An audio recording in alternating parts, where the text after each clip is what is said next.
everyone. Today we're going to read a new book.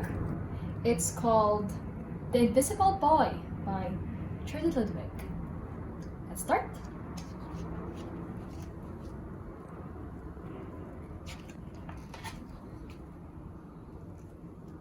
The Invisible Boy. Can you see Brian, the invisible boy? Even Mrs. Carlotti has trouble noticing him in her classroom. She's too busy dealing with Nathan and Sophie. Nathan has problems with what Mrs. Carlotti calls volume control. He uses his outside voice inside too much. Sophie whines and complains when she doesn't get her way. Nathan and Sophie take up a lot of space. Brian doesn't. When the bell rings for recess, Micah and JT take turns choosing kids for their kickball teams. The best players get picked first. Then the best friends of the best players. Then the friends of the best friends. Only Brian is left, still waiting and hoping.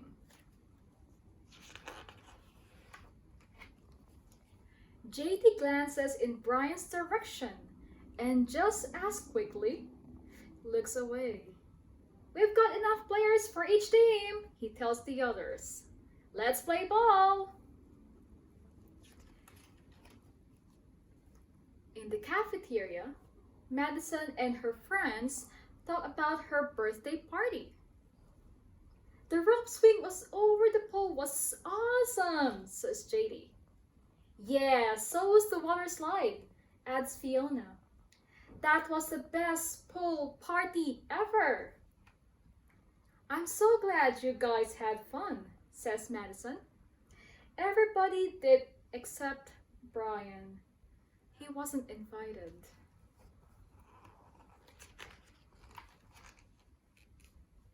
At choosing time, while the other kids play board games and read, Brian sits at his table doing what he loves to do best. He draws fire-breathing dragons scaling tall buildings. Thank you for toasting my marshmallow. Space aliens locked in intergalactic battles. I got you now. Greedy pirates digging for treasure. Crackers? Arrgh! Yay! And superheroes with the power to make friends wherever they go. Hi! Hi, friend. Have a cookie.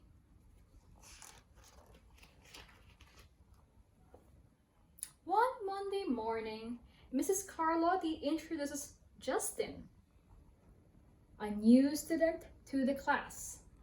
Brian smiles shyly at him. Some of the other kids sneak looks at Justin, trying to figure out if he's cool enough to be their friend. They haven't quite made up their minds yet. At lunch, Madison and JD watch Justin eat with chopsticks. What's that? Asks Madison as she points at Justin's food. It's bulgogi. What? Bulgogi. It's Korean barbecued beef. My grandma made it for me. It's really good. Do you want to try some? There's no way I eat bulgogi. Ha ha ha ha ha ha. And the kids laugh, all of them. That is, except Brian. He sits there, wondering which is worse, being laughed at or feeling invisible. The next day, when Justin goes to his cubby to put away his backpack, he notices a piece of paper with his name on it. Justin, I thought the bulgogi looked good. Brian. Yum!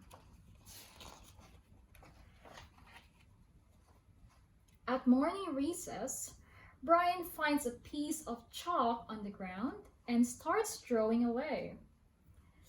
You're Brian, right? Yeah? Thanks for the note. Hey, Justin! Emilia calls out from the tetherball court. You're up next. Sorry, I gotta go, says Justin. By the way, that's a really cool drawing, he adds before taking off.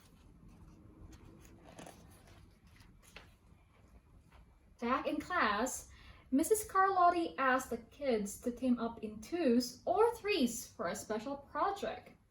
The kids scurry around the room to pair off. Brian heads toward Justin. I'm already with Justin, says Emilio. Find someone else. Brian looks at the floor, wishing he could draw a hole right there to swallow him up. Mrs. Carlotti said we can have up to 3 people in our group. We're only 2. Come on, Emilio. Let him work with us.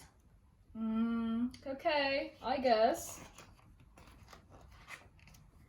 Mrs. Carlotti gives the class directions for the project.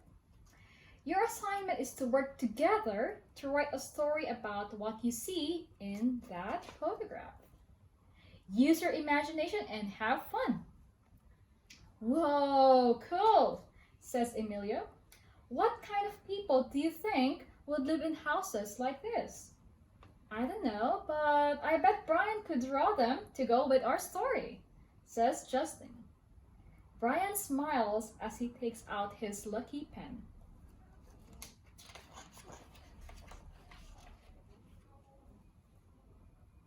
The crooked story we made up on the spot. It's lunchtime again. Brian's least favorite part of the day. Another 20 long minutes of kids talking and laughing with everyone else but him. Brian! He hears someone out. Hey Brian, over here! Brian turns and sees Justin waving him over. Emilio nods at Brian as he makes room for him at the table. Cookie? Thanks.